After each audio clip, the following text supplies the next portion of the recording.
নমস্কার, প্রত্যেককে স্বাগত জানাই। দেখুন, এসএসসি নিয়ে একটা নতুন উত্তেজনা। সুপ্রিম কোর্টের প্রধান বিচারপতি সঞ্জীব খান্নার মনে প্রশ্ন যে যে ওএমআর সিট রয়েছে সেই ওএমআর সিট পরিবর্তন করা হয়েছে।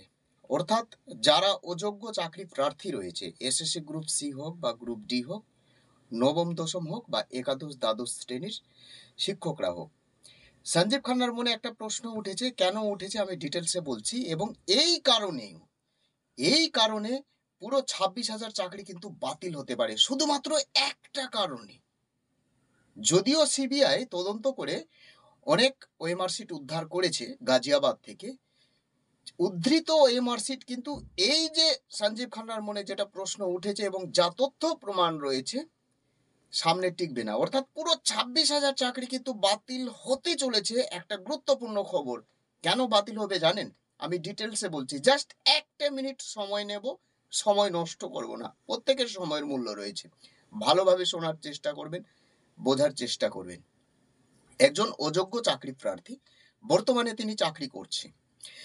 চাকরি চলাকালীন, অর্থাৎ কয়েক বছর পূর্বে, চাকরি পাওয়ার পর কয়েক বছর পূর্বে তিনি আরটিআই করে রেখেছিলেন যে আমি কত পেয়েছি। আরটিআই দ্বারা রিপ্লাই আসে, তিনি বেশ ভালোই নম্বর পেয়েছেন। আমি সেই মার্কসটা উল্লেখ করছি না, কিছু কমিউনিটি গাইডলাইন্স থাকে, রোল নাম্বার, মার্কস, এই সমস্ত বিষয় দেখানো যায় না, নাম, সেই জন্য আমি আপনাদের সামনে সেই বিষয়টা তুলে ধরতে পারছি না। তিনি আরটিআই করেছিলেন এবং আরটিআই মারফত তিনি রিপ্লাই পাই যে হ্যাঁ, তিনি পাস করেছে এবং ভালো র্যাঙ্কে রয়েছে এবং তিনি চাকরি করছে বর্তমানে। অর্থাৎ তিনি পাস করেছে, আরটিআই রিপ্লাই দিচ্ছে, রাজ্য সরকার রিপ্লাই দিচ্ছে যে তিনি পাস করেছে। এবার অযোগ্য চাকরি প্রার্থীদের তালিকায় তার নাম পড়ে যায়। অযোগ্য চাকরি প্রার্থীর তালিকায় তার নাম কিন্তু ঢুকে যায় এবং সিবিআই যে সমস্ত ওএমআর সিট উদ্ধার করেছে গাজিয়াবাদ থেকে, সেই ওএমআর সিট কিন্তু সুপ্রিম কোর্টে দেখানো হয় এবং আরটিআই দ্বারা যে তথ্য তিনি পেয়েছেন, দেখা যাচ্ছে উদ্ধৃত ওএমআর সিট, অর্থাৎ সিবিআই দ্বারা উদ্ধৃত ওএমআর সিট এবং আরটিআই দ্বারা সমস্ত তথ্য, দুটোর মধ্যে মিসম্যাচ রয়েছে, অর্থাৎ অমিল রয়েছে, গোলমিল রয়েছে, অর্থাৎ দুটোর তথ্য আলাদা। এই বিষয়টাকে কেন্দ্র করে নতুন প্রশ্ন সুপ্রিম কোর্টের প্রধান বিচারপতির, যে সিবিআই যেটা তথ্য উদ্ধার করেছে বা ওএমআর সিট উদ্ধার করেছে এবং ইনারা আরটিআই দ্বারা যে সমস্ত তথ্য পেয়েছে, তার মানে কি দুটো দুরকম?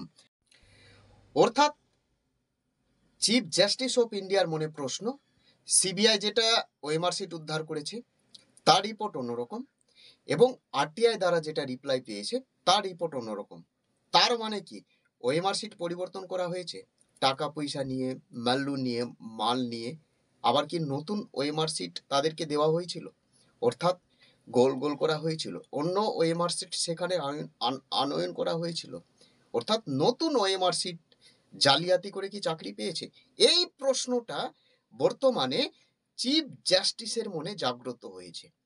ফলত দেখুন, আমি আগেই বলেছি, সিবিআই এর রিপোর্ট, আরটিআই রিপোর্ট, রাজ্য সরকারের রিপোর্ট, এসএসসি রিপোর্টের মধ্যে যদি গোলমিল থাকে, যদি প্রত্যেকের রিপোর্ট আলাদা আলাদা থাকে, তাহলে কিন্তু প্রত্যেকের বিপদ রয়েছে, সে যোগ্য চাকরি প্রার্থী হোক বা অযোগ্য চাকরি প্রার্থী হোক।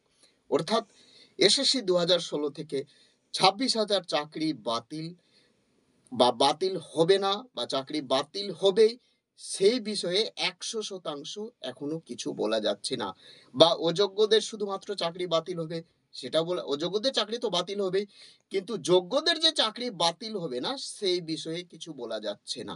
এবার আসছি প্রাইমারি টেটে রিক্রুটমেন্ট। অনেকে বলছে রিক্রুটমেন্টের জন্য নোটিফিকেশন কবে আসবে।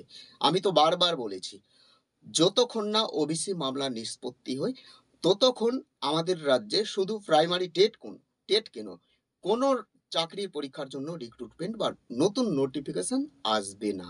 এই মুহূর্তে শ্যামবাজারে আরজিকর নিয়ে এবং মেদিনীপুরে প্রসূতির মৃত্যু নিয়ে এই মুহূর্তে শ্যামবাজারে আবার নতুন করে আন্দোলন, সেই ভিডিও আমি আপনাদের সামনে তুলে ধরবো। প্রত্যেকে ভালো থাকবেন। রাজ্য, রাজনীতি, দেশ বিদেশ, খেলাধুলা সমস্ত খবরাখবর প্রথমে আমার চ্যানেলে আপনারা পেয়ে যাবেন। জয় হিন্দ, বন্দে মাতরম।